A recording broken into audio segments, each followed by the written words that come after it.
info continues to unload, and we're going to be looking at some of the more interesting things that have been happening in the market. Some big 30% of you guys are not smashed the crap out of that subscribe button. Smash this so we can climb up the 100k ladder. Best-selling cards out of Dimension Force. Now, we've all seen Regulux and all these higher-end cards on, but you never get to, see the turnover of the mid to lower range of things that are definitely in the more interesting things. Last week's ban list did tear up the market. That is very true. All right. And then this set does bring a lot of zombie support to the table. Actually, interesting enough, the zombie stuff has been very, very talked about by a lot of players. The problem is while it's just simply talked about, it's not seeing play competitively. I understand that I've had a few zombie players show up in my comment section and be like, Robbie, you're wrong about the value of this deck. It's not topping regionals, ladies and gentlemen. It's okay in its own right as a tier 2.5 deck. I mean, you can play with Eldritch and probably do a little bit better, but at the end of the day, the problem is it's still not doing anything competitively in terms of value. So that's the harsh reality, I guess. You have to sit here and you can defend your deck all you want, but if it's not topping regionals to turn it over in terms of gaining value, well, it's just that. Number 10 this week was Magnifica. I'm not surprised about this either. So many people are getting ready for Exo Sisters that it's actually insane, all right? The fact that you have that luxury of looking, so far down the pipeline into August, where you can see that Splice set here, and you can, know that all that support is going to make a nice little splash on the game. That's one big thing that you've got to really consider, so you can at least, prepare for that. Thurian Disc Coliseum coming in at number 9. I mean, okay. The fact that if you don't even have a Regulux, the fact that this is just a generic searcher for the rest of the archetype is absolutely amazing to me. All right, there's a reason why this card had a $17 to $18 price tag, floating back down to your $15-ish price tag at this point in time. But that's definitely one of the more interesting things that this card had going for it was its availability and what it does for the deck. And guess what? Searchers are usually pretty expensive. If you've noticed the trend in terms of card design, if it's a searcher on a field spell, it's going to be good, right? Alba Lenitus. The Fallen of Albaz. So considering the fact that the Albaz structure deck is kind of budget, the fact that, Dragon Masquerade is in Quad Artists are your next biggest pickups next to branded openings, and then Aluber got the reprint. So you just got to get one optional Alba Lenitus if you want to go about it. I mean, Alba Lenitus being basically a generic super poly for Dragon Link, it's that kind of free DLC content that you kind of get with this, and that's why you're seeing that $20 price tag on it, even though it's a one-of. But that's definitely something else here. Now, this is interesting. Jingaishi the Spirido here at 40 cents here. A very cheap super rare is surpassing all of these higher end cards in terms of value. But you're going to see this a lot when you look at these certain types of market watches. Players are more inclined to come through, look at the zombie support and go, oh, I want to have a master play set of everything zombie related because this looks like something that I want to pick up. Konami did a very good job in this set, at least in terms of the zombie support, making it very interesting, really appealing to the mid to casual player range. So that's one big thing here as well. Zombie Reborn here came in at number 6. Well, I mean, honestly, just a free monster reborn, effectively, for... Oh, okay, so it's target a zombie monster in either graveyard, banish a monster with the same name from your deck or extra deck, and you special summon the targeted monster to your field. Okay, that's literally free real estate. Also, the fact that this sets up a banishment for you to set up some levels of recursion back from your banish pile is actually really cool, alright? So this is definitely, once again, 40-cent super rares. Alright, you gotta love it. Skeletal Dragon Felgrand here. Holy crap. The amount of zombie support here. This is a $2 level 8 synchro that specifically requires a zombie tuner monster to make it. Okay. But once again, coming in at number 5 this week. Alright. Not bad. Immortal Dragon. Same thing here. That's 3 super rares in this set that had high turnovers because the casual to intermediate player base wanted to pick these up. There's not a darn thing wrong with that, ladies and gentlemen. So, alright. not bad. Branded Banishment, we already know how stupid good this card is. Alright, considering how the rest of this is all setting up for the branded support, yeah, this card was an absolute pickup.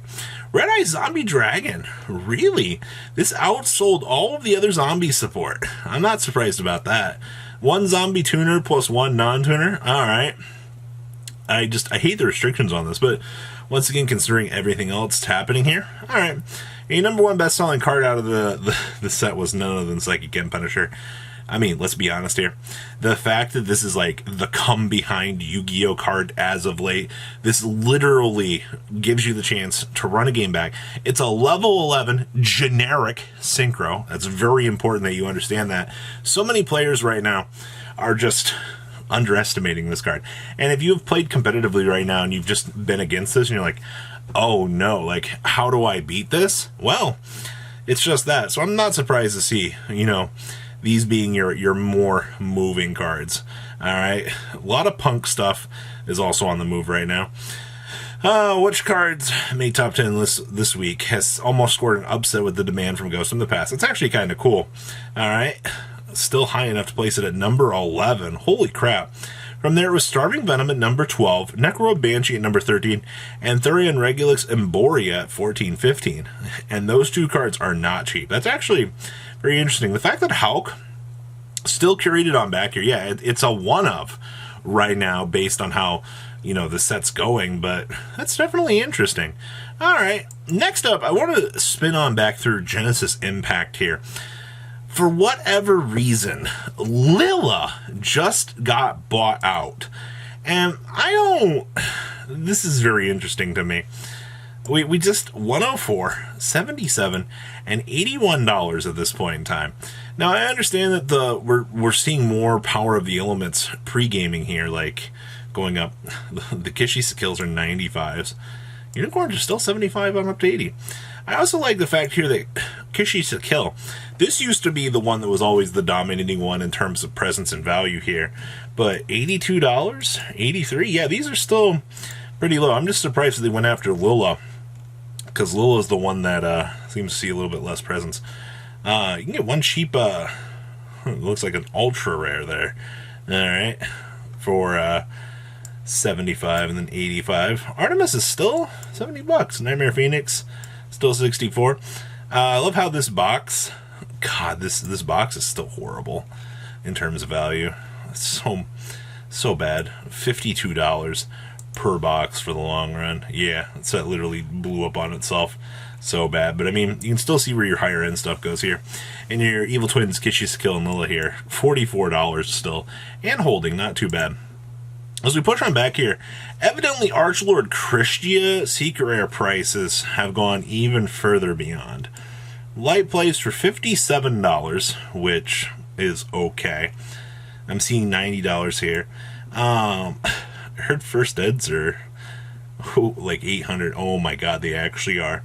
You can get an Italian copy here for $450, $775, and $800. You know, first edition Christias a while back were at $300, and a lot of players looked at that as semi-affordable. But as you go further down the pipeline here, you know, through the newer support here, you got to think, you know, everything agent related. Seeing that this is at $800-ish now, that is beyond crazy to me. All right, so kudos to the market on this one. I cannot believe it, man. Stardust Overdrive, baby. Balancer, little movements. 550, 550, and 550. Yeah, these have actually calmed down a little bit. These were 7-ish plus when we looked at it the other day. 50 cents calming down is actually not bad. Also, Dry Ass here still doing its thing. Up, up, and away. 550, 550, $6. Well, your Sun Avalon stuff still doing its job. Sunvine Thrasher. Holy moly. Thrashers are $4 on up to $5. Good job, Sun Avalon. You keep on going to the moon. And last but not least, Luster Dragon number 2? What's going on? This card was officially reprinted as an errata without the number 2 in its card name. Oh. Okay, well, what's a first edition one of these going for these days? Near mint. $13? $18? Alright, well, there's a little bit of value to be had back here. What do you guys think about today's market? Please, leave a comment down below. Tell me what you guys think. Make sure you guys smash the crap out of that subscribe button so you guys don't miss out on more awesome content. And I'll see your beautiful faces back here at the end of the day, guys. Patrons! Thank you!